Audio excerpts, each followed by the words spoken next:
This afternoon, we are taking a recap of the morning speech by the U.S. President Barack Obama in his State of Union address, and he touched on many key points all around the world.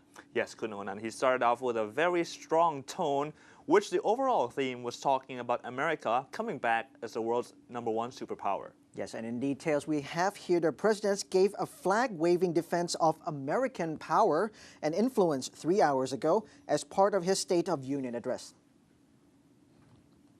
He talked about extending new ties and influence toward Asia, while claiming that old alliances in Europe and elsewhere are stronger than ever.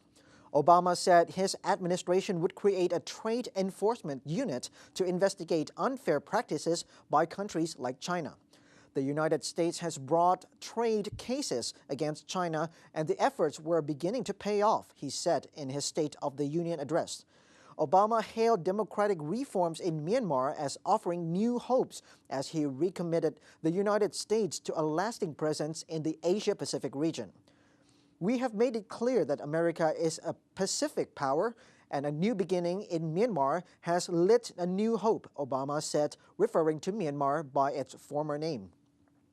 Myanmar, long a pariah in Western eyes, has taken strides toward democracy since a nominally civilian government took over last year, including opening talks with opposition leader Aung San Suu Kyi and reaching a ceasefire with major ethnic rebel group.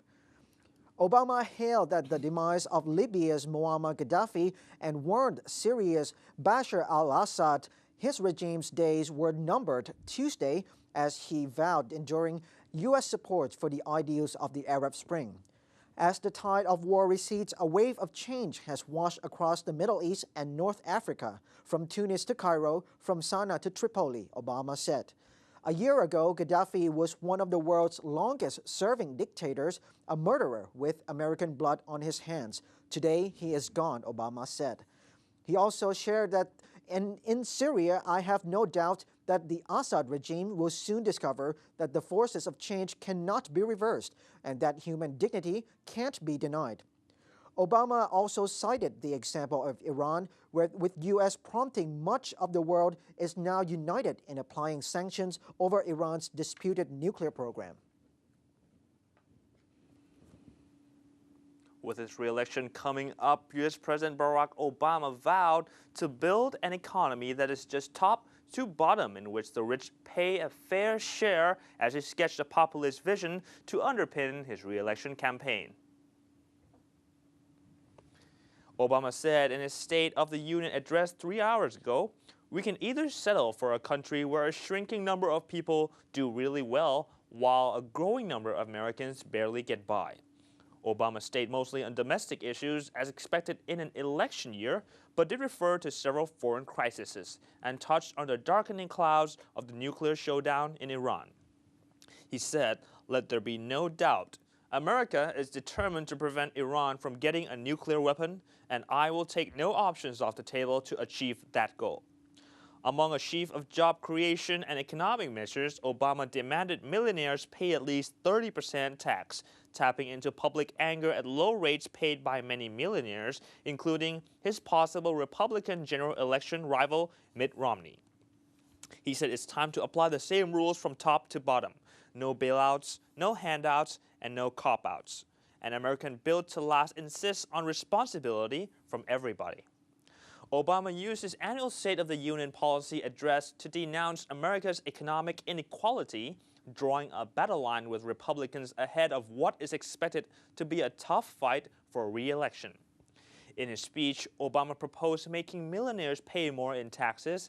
He also proposed more relief for homeowners and a crackdown on sending U.S. jobs overseas. Obama faces considerable challenges 3 years into his term. Polling shows Americans are divided about Obama's overall job performance, but unsatisfied with his handling of the economy. Obama announced the creation of a special unit to investigate dodgy mortgage lending as he stepped up the pressure on the country's big banks. Obama said, "Tonight, I am asking my Attorney General to create a special unit of federal prosecutors and leading state attorneys general to expand our investigations into the abusive lending and packaging of risky mortgages that led to the housing crisis." Obama also proposed a program to allow homeowners with privately held mortgages to refinance at lower interest rates. The program would cover both loans issued by government-controlled mortgage giants Fannie Mae and Freddie Mac and private mortgage lenders Congress would have to approve, a difficult hurdle. Now let's come back around to Thailand and the Prime Minister. Thai Prime Minister Yingluck Shinawatra, who departed Bangkok yesterday, attends India's Republic Day celebrations as the chief guest and is expected to advocate increase of trade between the two countries. India invites one government leader every year as its chief guest to celebrate its Republic Day on January 26, the day that commemorates India's adoption of the Constitution in 1948.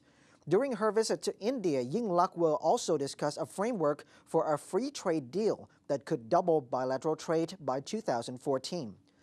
The Thai Prime Minister is expected to hold talks on ways to increase trade and investment opportunities between the two countries, particularly in energy, petroleum, and food industries. Last year, trade between the two nations amounted $8.2 billion, a 34.2% increase over 2010. Thailand's export to India amounted $5.2 billion, while imports from India amounted $3 billion, according to data compiled by Thai Commerce Ministry. Thailand and India agreed to a partial free trade agreement in 2004. This year, the two countries hoped to conclude a more comprehensive agreement on liberalizing trade, services, and investment.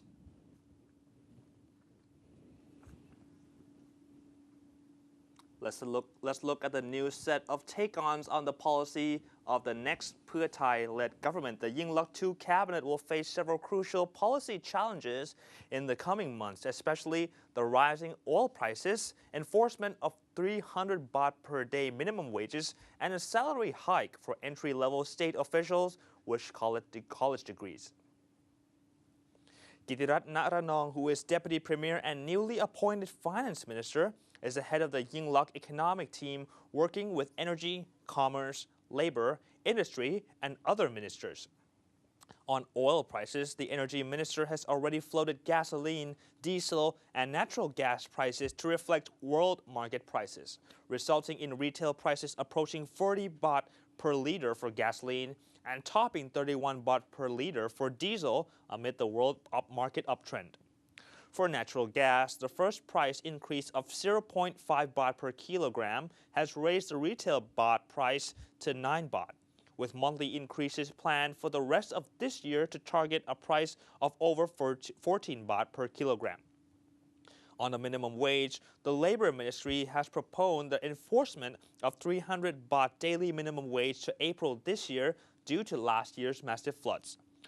Coupling with the rising oil prices, the cost of business and industry will jump, so the Yingluck II government is expected to face an uphill task in fulfilling its July 3, 2011 election campaign promise.